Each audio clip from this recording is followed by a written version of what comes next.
मग तेव्हा लोकमान्य टिळक बोलले असते काय करणार, विकास निधी मिळत नाही. महात्मा गांधी बोलले असते विकास निधी मिळत नाही. कशाला? आज जे तिकडे बसलेत फोडाफोडी करणारे त्यांनाच मी विचारतोय.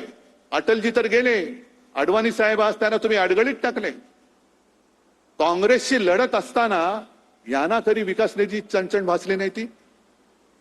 अटलजी आणि अडवाणीजी तरी जर त्यांनी असं म्हटलं होतं आम्ही आता काँग्रेसमध्ये जातो कारण आम्हाला विकास निधीच मिळत नाही, तर मोदींचा राजकीय जन्म झाला असता का? अमित शहाचा राजकीय जन्म झाला असता का? आणि यांना फोडाफोडी का करायचे? तर तोच की तुमच्या प्रश्नापासून तुमचं दुर्लक्ष झालं पाहिजे. पीक विमा नाही मिळाला तरी चालतंय, तुम्हाला दुसरं काहीतरी दिलं का तुम्ही त्याच्या मागे लागता. शेतकऱ्याला हमी भाव नाही मिळाला तरी चालतंय, त्याला दुसरं काहीतरी दिलं का तो त्याच्या मागे लागतो. त्याचं आयुष्य हे नेहमी संकटातच राहिलं पाहिजे. तो जोपर्यंत संकटात आहे तोपर्यंत तो माझ्या दारात उभा राहणार.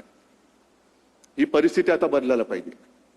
हा गद्दार जिथे सापडेल तिकडे तुम्ही त्याला जा विचारलं पाहिजेच, मी तुला निवडून आणलेस का, तू माझ्याशी गद्दारी केलीस? मी माझ्या रक्ताचं पाणी केले, मी माझं रक्त आटवलेलं आहे. समोरनं पैसे अरे आत्ता तुला मिळतायत, त्यावेळेला मला सुद्धा जर पैसे मिळाले असते तर मी सुद्धा तुला पाडू शकलो असतो. पण मी भगव्याला आणि शिवरायाच्या निष्ठेला जागलो म्हणून तू खासदार झालाय. तुला काडीची किंमत नव्हती, तू बोल तू गद्दारी का केलीस? पुढचे 3 वर्ष हा कार्यक्रम तुम्हाला करावा लागेल. आहे हिंमत तुमच्यामध्ये? कारण मी मुद्दामून आलोय. जसं त्यांनी मला सांगितलं, काय झालं 2 आठवड्यापूर्वी एक खासदारांची बैठक घेतली, तेव्हा हे महाशय मला म्हणाले साहेब घरी सोयरीक जुळवायचे पाहुणे येणार आहेत. मी व्हिडिओवरनं आलो तर चालेल का? आता घरचं कार्य शुभ कार्य म्हटल्यानंतर मी नाही बोलू शकतो. आता मला काय माहित मुलीची सोयरीक जुळवताना ह्यांची सोयरीक तिकडे जुळवतील. ह्यांच्या हे पाहुण्यांकडे चालले होते का पाहुणे यांच्याकडे येत होते. सोयरीक ह्यांची जुळत होती पण सांगितलं मुलीची सोयरीक जुळत आहे. मग मी रात्री फोन केला, म्हटलं काय जुळलं का? हो जुळलं की म्हणे. जुळलं, 2 दिवसांनी कळलं, गेले सासरी. आता नांदा तिकडे गद्दारांच्या कळपामध्ये नांदा, गद्दारांच्या लांडग्या म्हणजे त्या कळपामध्ये नांदा. इकडे वाघाचं जीवन जगत होता, तिकडे गाढवाचं जीवन जगा. जे ओझं तुमच्या पाठीवर टाकलं जाईल ते वाहत राहा. अरे प्रेम देणारी संघटना फक्त शिवसेना आहे. दुसरा या जगात दुसरा पक्ष नाही की जो फक्त आणि फक्त प्रेमाच्या भावनेवरती जिवंत राहतो. आणि म्हणून मी आज तुमच्याकडे आलेलो आहे. जसं त्यांनी सांगितलं ना की मी माझ्या कार्यकर्त्यांशी बोलेन, तसं मी तुमच्याशी बोलतोय. मी करतोय ते बरोबर करतोय की चूक करतोय? मी लढायला उभा आहे, मी नाही हटणार. कारण जिथे जिथे अन्याय दिसेल तिकडे मी लाथ मारणार म्हणजे मारणार. सोबत राहणारच की नाही? जे खरं हिंदुत्व आहे, हे खरं हिंदुत्व हे माणुसकी शिकवणार आहे. मंदिर लुटणारं हिंदुत्व आमचं हिंदुत्व आम्ही ते तुमचं हिंदुत्व मानू शकत नाही. आणि राम मंदिराचा सुद्धा प्रश्न पूर्ण देशामध्ये खरा म्हणजे हिंदूंना जागृती आली पाहिजे. आज संजय राऊत यांनी एक चांगला अग्रलेख लिहिला आहे सामनामध्ये. सामना तुमच्याकडे येत नसेल तर सामना.com वरती जाऊन मुद्दामून वाचा. हे मरे जे सगळ्यांनी मोर्चे काढले ना, सकल हिंदू समाज, हिंदू जनजागृती, आता का झोपलात? आता का झोपलात?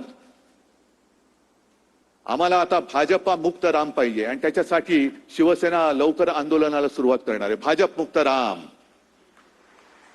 जो एक विळखा या भोंदूंच्या गरड्यामध्ये राम आमचा प्रभू श्रीराम सापडलेला आहे, त्या श्रीरामाला त्या भोंदू हिंदूंकडनं सोडवण्यासाठी शिवसेना पुढाकार घेईल आणि शिवसेना पहिली ठिणगी महाराष्ट्रामध्ये टाकेल. आणि तेव्हा मला गद्दारांना विचारायचे, हे बाळासाहेबांचे विचार, हे बाळासाहेबांचे विचार आहेत. आहे तुमच्यामध्ये हिंमत? त्या गद्दाराला विचारा, हिंमत आहे? जाऊन विचारू शकता तुम्ही मोदींना. पीक विमा का मिळाला नाही लोकसभेमध्ये तोंड उघडू शकता? आहे हिंमत? शेतकऱ्याला हमी भाव मिळत नाही, शेतकऱ्याच्या आत्महत्या चाललेल्या आहेत, नीटचे पेपर फुटतायत, महिलांवरती अत्याचार वाढतायत, राम मंदिर लुटलं जात आहे, मध्य प्रदेशमध्ये तिथले मुख्यमंत्र्यांच्या नावाने लूट चालू आहे. हे सगळे प्रश्न विचारण्याचं धाडस या गद्दारांच्या रक्तात आहे का? शिल्लक राहिलंय का? की तुमचं रक्त हे गद्दारीने नासून टाकलेलं आहे? हा जो स्वाभिमान आहे, ही जी हिंमत आहे, ही जी धमक आहे, म्हणून शिवसेना पाहिजे. हे शिवसेना का संपवायला निघालेत मला कोणी प्रश्न नाही विचारायचा. प्रश्न विचारण्याचं धाडस फक्त शिवसैनिक करू शकतो, म्हणून शिवसेना संपवा. नाही संपू शकत. जोपर्यंत प्रश्न संपत नाहीत, जोपर्यंत हा हृदयामध्ये आग लागलेला शिवसैनिक संपू शकत नाही, तोपर्यंत ठाकरे आणि शिवसेना कोणी संपू शकणार नाही. आणि या पुढचा काळ जो आहे, हा काळ यांनी बरोबर असा निवडलेला आहे की निवडणुका नसतानाही फोडाफोडी करून टाका. आणि फोडाफोडी आपल्याला किती लोकांना आठवत असेल की लोकसभेच्या वेळेला जेव्हा मी आलो होतो तेव्हा त्यांची घोषणा काय होती? अबकी बार 400 पार. आणि मी घोषणा दिली होती अबकी बार तडीपार. आता तेच त्यांचं काम सुरू आहे. कारण यांना काय करायचंय? डॉक्टर बाबासाहेब आंबेडकरांनी लिहिलेल्या घटनेमध्ये बदल करायचंय. 2/3 बहुमत 400 पार निवडणुकीत नाही झालं तर फोडाफोडी करून कर. आणि एकदा का संख्या झाली का मग घटना बदल, घटनेत पाहिजे तसे बदल करून टाक.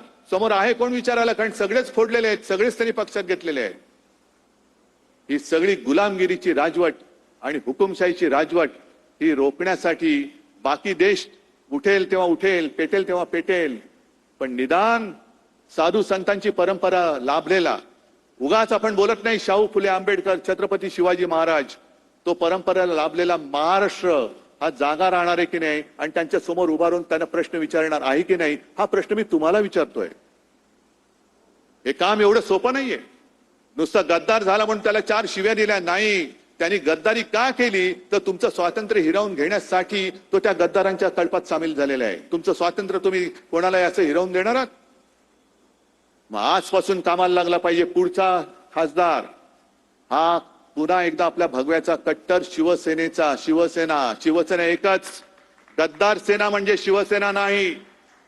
कोणी उपरा आला आणि कोणाचंही नाव कोणाला दिलं आम्ही मानायला तयार नाही, उपऱ्याला मानायला तयार नाही. शिवसेना फक्त एकच, भगवा फक्त एकच.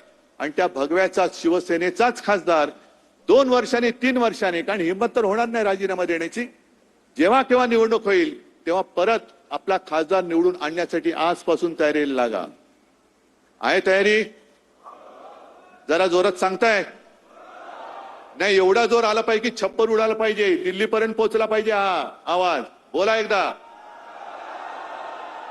चला, तुम्हाला सगळ्यांना मी खास धन्यवाद देतो आणि नम्रपणाने सांगतो की जोपर्यंत तुम्ही माझ्या सोबत आहात तोपर्यंत मी कोणाला घाबरत नाही. जोपर्यंत तुम्ही माझ्या सोबत आहात तोपर्यंत कोणी किती प्रयत्न केले तरी ठाकरे काय शिवसेना ही कोणी संपू शकणार नाही. आणि तो विश्वास माझ्यात आहे आणि त्या विश्वासाच्या जोरावर या अन्यायाला तोडून फोडून टाकल्याशिवाय मी राहणार नाही. एवढं एक वचन मी आपल्याला देतो आणि आपली रजा घेतो. जय हिंद, जय महाराष्ट्र. यवतमाळमध्ये उद्धव ठाकरे यांचा निष्ठावान शिवसैनिकांशी हा संवाद मेळावा. या ठिकाणी शिवसेनेचे म्हणजे शिवसेना उद्धव बाळासाहेब ठाकरे पक्षाचे सर्व महत्त्वाचे नेते, स्वतः उद्धव ठाकरे, आदित्य ठाकरे, संजय राऊत, अरविंद सावंत यांनी उपस्थितांना संबोधित केलं. संजय देशमुख यांच्या मतदारसंघामध्ये उद्धव ठाकरे यांचा मेळावा. गद्दारांचं रक्त हे गद्दारीनं नासून टाकलेलं आहे. प्रश्न विचारायचं धाडस फक्त शिवसैनिकच करू शकतो. आपलं स्वातंत्र्य गद्दारांना हिरावून देऊ नका. भाजपमुक्त श्रीराम पाहिजे, त्यासाठी आंदोलन करणार. आमचं हिंदुत्व मंदिर लुटणारं नाही, असं उद्धव ठाकरे या मेळाव्यात म्हणाले.